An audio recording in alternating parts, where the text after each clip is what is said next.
The newest Freedom Flotilla, the Handala, is setting sail for Gaza in 2 days. And I've been in touch with someone on board, Canadian physician Yipeng Ge. He can't continue on the final leg of the journey, but he has sent me photos and videos from his time on the Handala. And as I looked at these, something struck me about them. The flotilla isn't just carrying essential supplies like medicine, medical supplies, and prosthetics for children. It's carrying something else. Something incredibly powerful. When bad things happen in the world, unimaginable, deeply cruel things, it is easy to get overwhelmed. To feel like the world itself and humanity itself is cruel and cold, and to let that coldness seep into your bones. And I'm not standing here trying to tell anyone how they should feel about this. But one thing that helps me when I start to feel that chill is actually something that a friend of mine, Chris Rainbows, just reiterated.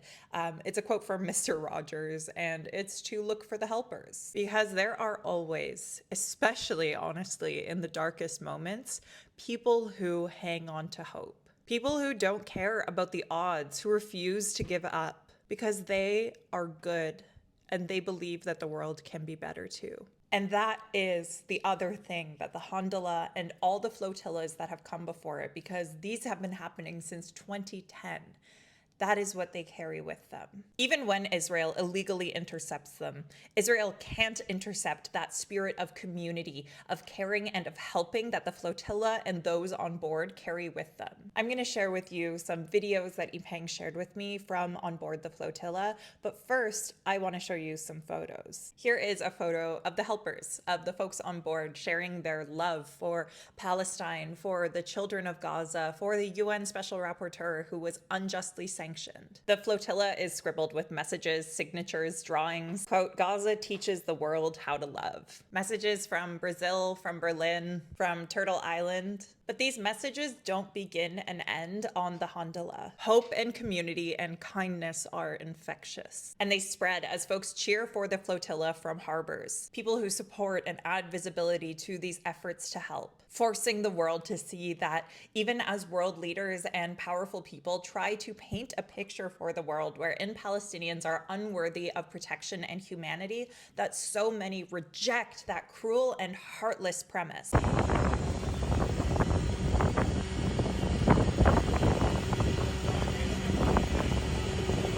Hope and courage and solidarity spread like wildfire. So let's hear from the people on board the Handala who are spreading exactly that. Here's Yipeng in a video he sent me recorded on his third day on the flotilla. This is my third day on the Handala Freedom Flotilla ship. We're about to dock in Gallipoli, Italy. And the ship will require some more supplies and some repairs before the ship makes its way to Gaza. So we'll be here for a few days, and I'm just really grateful to have been able to join the Handala Freedom Flotilla team for the past few days. It's been an incredible experience to be with folks from all parts of the world, all corners of life, who are steadfast in their solidarity work for the full liberation of the people of Palestine, so that the genocide may end, so that the famine may end, and also for Palestinians to have their right to return be respected and to be acknowledged. There's so many things that I want to say, but I think I'll just say, the world stands with Palestine. The world stands with the people of Gaza. Despite going through the hardship that they are, the people of the world know what's going on, and they know that it is wrong. So, there are amazing folks on this board, beautiful souls that are on their way to Gaza very soon. Yipeng also gave me permission to share this video he took of Huwaida Arraf from on board the flotilla. She is one of the original Freedom Flotilla organizers, and she shared her story with Yipeng, including her lived experience from one of the earliest major flotilla journeys from 2010, and she also shared why she still does this today. We broadened our outreach to solidarity groups around the world saying, hey, can you get a boat and can you join us? And that came together in a 7-vessel flotilla in May of 2010. And we set sail towards Gaza, 700 civilians carrying about 10,000 tons of aid.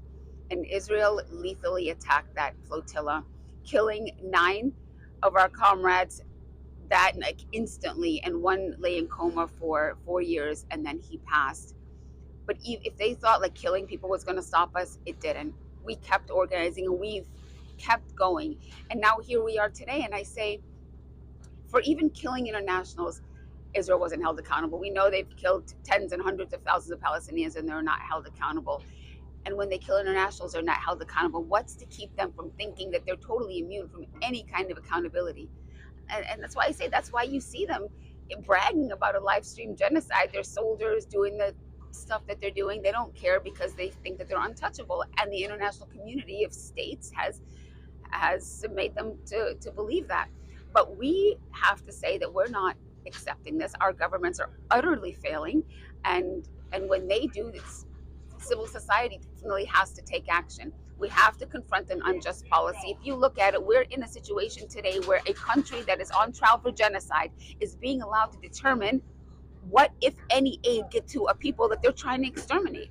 I mean, why would they want to let aid in? And that's why we see the farce of humanitarian aid projects that they pretend to implement, when really it's designed, the whole system is designed to erase Palestinians, erase them completely. Again, it's something that we don't accept now.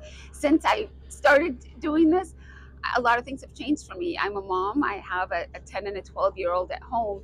So whereas before, again, I never wanted to die, but it was certainly, I was only responsible for myself. And today I have kids that ask me, like, what happens, Mom, if you don't come back? And I had to tell them, I'm going to do my darndest to come back home to you, of course. But you got to understand that the reason I'm doing this is because I love you so much and I don't want to pass along a world to you where this is allowed to happen. So. The Handala, the latest Freedom Flotilla, sets sail in 2 days. Now, 2 days ago, when I made my first video covering the Handala, I read you a quote that Yipeng had for the Canadian government, and I sent that to them to see what they had to say in response. The quote was, "To the Canadian government, the time to end your complicity in Israel's crimes was yesterday. Today, do what is necessary and within your power to end Israel's crimes. Sanctions, end free trade, end arms trade, full two-way arms embargo. Anything less is ongoing complicity and active involvement in allowing Israel to commit genocide." They didn't respond, so I followed up twice. And today at 2 p.m., they finally acknowledged my request. So I'll keep you posted on that. In the meantime, keep all of your eyes on the Handala. What do you think of all this?